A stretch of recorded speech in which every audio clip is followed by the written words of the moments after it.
Whanganui, 1847. The frontier was fragile. The young European settlement clung to survival on the banks of the Whanganui River, surrounded by dense bushland, fertile fields, and the ancestral lands of powerful Maori tribes.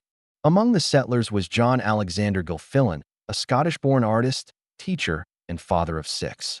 He had come to New Zealand with dreams of prosperity, but instead, his family would be drawn into one of the darkest tragedies of the New Zealand Wars. If you enjoy dark history, hit subscribe so you don't miss the next story. The Whanganui settlement in the 1840s was more than a town. It was a fragile experiment. Europeans carved farms out of bushland, while Maori tribes watched closely as their land was divided, their world forever altered. Tensions ran high. Only a few years earlier, the Treaty of Waitangi had been signed, promising protection for Maori and fair dealings over land. But in practice, misunderstandings, broken promises, and greed often defined the colonial frontier. The settlers were vulnerable. Isolated farms lay miles apart, families scattered across the countryside. And for the Gilfillans, this isolation would prove fatal. John Gilfillan's farm stood at Matarawa, just outside Whanganui. His homestead, a modest wooden house, overlooked the green valleys. Inside, life was busy, filled with the sounds of children's laughter, chores, and the rhythms of a colonial household. John was respected in the community. A painter and a man of education, he had once taught art at Edinburgh University. But here, in New Zealand, he was simply a farmer, husband to Mary, and father to six children. For the Gilfillans, life seemed ordinary. But beyond their fields, the seeds of violence were already being sown.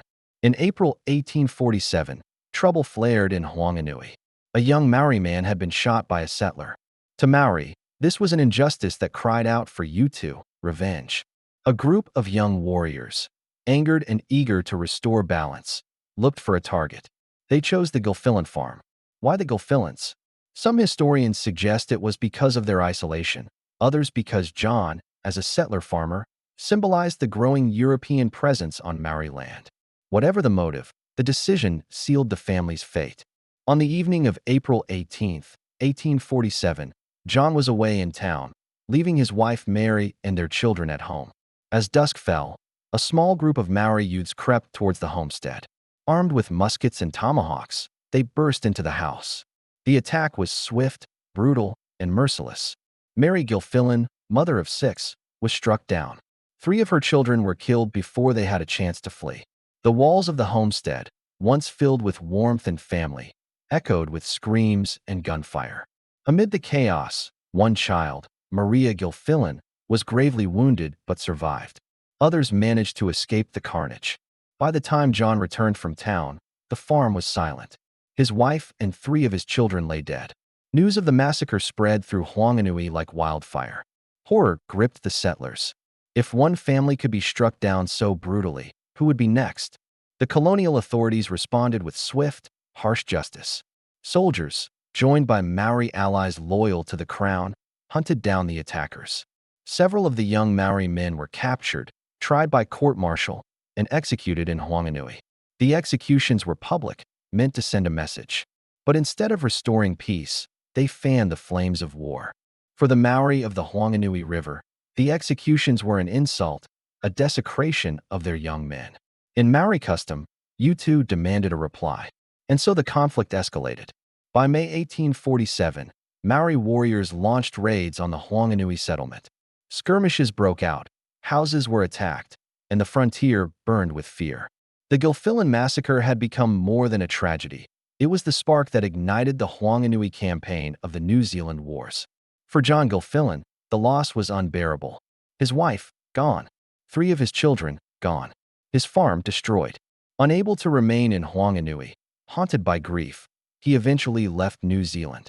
He settled in Australia, where he lived out his remaining years. His daughter Maria, the girl who survived the attack despite terrible wounds, lived on as the most enduring witness of that night. Through her, the story of the Gilfillans was carried forward.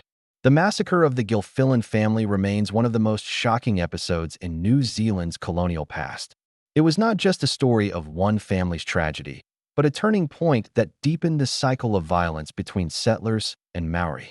It reminds us that the New Zealand wars were not fought only on battlefields. They were fought in homesteads, villages, and riverside farms, where ordinary people paid the price of misunderstanding, injustice, and revenge.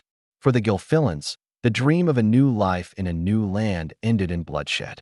And for Whanganui, the echoes of 1847 would linger for generations. What other dark history events should we cover next? Comment below.